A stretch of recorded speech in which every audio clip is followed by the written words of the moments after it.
the sum of three consecutive integers. இதில் consecutive அப்படிங்கிற வேர்டுக்கு ஃபஸ்ட் நமக்கு நல்லா மீனிங் தெரியணும். கான்சிக்யூட்டிவ்னா என்ன, அடுத்து இருக்கிறது. 1க்கு அப்புறம் 2 இருக்குது, 2க்கு அப்புறம் 3 இருக்குது. அப்போ இதெல்லாம் கான்சிக்யூட்டிவ் நம்பர்ஸ். ஓகேவா? Next integers. இன்டீஜர்ஸ்னா என்ன, இப்போ நேச்சுரல்னா உங்கள்கிட்ட 5 ஆரஞ்சஸ் கொடுக்குறேன் அப்படின்னா 1 2 3 4 5 ஆரஞ்சு இருக்குன்னு 1லேருந்து கவுண்ட் பண்ணுவீங்க. அப்போ நேச்சுரல் நம்பர்ஸ்னால் 1லேருந்து ஸ்டார்ட் ஆகும்.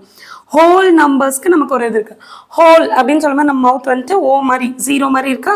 ஸோ 0லேருந்து ஸ்டார்ட் ஆகிற numbers whole numbers. Next integers. Include negative numbers also. அதுக்கு வந்துட்டு இசட் போடணும்.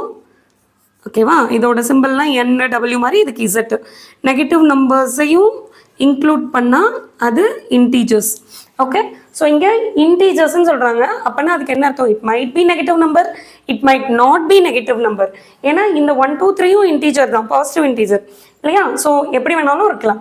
Some of 3 consecutive integers is 30. 3 consecutive integers எடுத்து ஆட் பண்ண போகிறேன். ஃபஸ்ட்டு நம்பரை எக்ஸ்ன்னு வச்சுக்கிட்டா அதுக்கடுத்த நம்பர் +1 பண்ணால் கிடைக்கும், x + 1. அதுக்கடுத்த நம்பர் இதுலேருந்து இன்னும் +1 பண்ணால் கிடைக்கும், x + 1 + 1 x + 2. இப்படி எடுத்துக்கலாம். இதை விட இன்னும் ஈஸியாக ஒன்று பண்ணணும்னா, நடுவில் இருக்க நம்பர் எக்ஸ்ன்னு எடுத்துக்கிட்டா முன்னாடி இருக்க நம்பர் -1 பண்ணால் கிடைக்குமா? ஃபார் எக்ஸாம்பிள் இது 4னா இதுக்கு முன்னாடி -1 பண்ணால் 3. அப்போது முன்னாடி இருக்க நம்பர் x - 1, அடுத்து இருக்க நம்பர் x + 1. இப்படி எடுத்துக்கிட்டிங்கன்னா -1 எப்போவுமே 3 இன்டீஜர்ஸ் 5 இன்டீஜர்ஸ் அப்படிலாம் சொன்னாங்கன்னா இந்த மைனஸ் ப்ளஸ் எடுத்துக்கிட்டிங்கன்னா டக்குன்னு கேன்சல் பண்ணி போட்டுடலாம். இப்போ என்ன சொல்கிறாங்க, 3 இன்டீஜர்ஸையும் சம் பண்ணணும் அப்படின்னு சொல்கிறாங்க. -1 x + 1 இப்படி பண்ணால் மாறி கிடைக்குமா ஆன்சர் அப்படின்னா இதுலேயும் சேம் ஆன்சர் தான் கிடைக்கும். எக்ஸுக்கு வேறு கிடைக்கலாம், பிகாஸ் இங்கே எக்ஸ் ஃபஸ்ட் நம்பர், இங்கே மிடில் நம்பர். பட் எடுத்து நம்ம கான்சிக்யூட்டிவ் இன்டீஜர்ஸ் வரிசையாக நம்பர்ஸை போட்டோம்னா சேம் நம்பர் தான் கிடைக்கும். -1 + 1 கேன்சல் ஆகிடும். x + x 3x = 30. இந்த 3 ஆப்போசிட் சைட் போனால் டிவிஷன் ஆகும். 30/3 10. அப்போது இங்கே இருக்க மிடில் நம்பர் 10, இதுக்கு முன்னாடி நம்பர் 9, அப்புறமா இருக்க நம்பர் 11.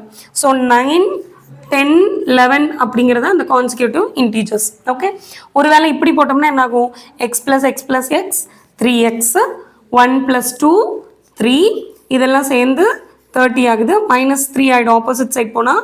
ஸோ 27. அப்போ x = 9 வருது.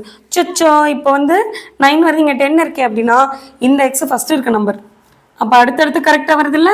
ஸோ நீங்கள் எப்படி போட்டாலுமே இந்த கடைசியாக கிடைக்கிற கான்சிக்யூட்டிவ் இன்டீஜர்ஸ் சேமாக தான் கிடைக்கும். ஓகே.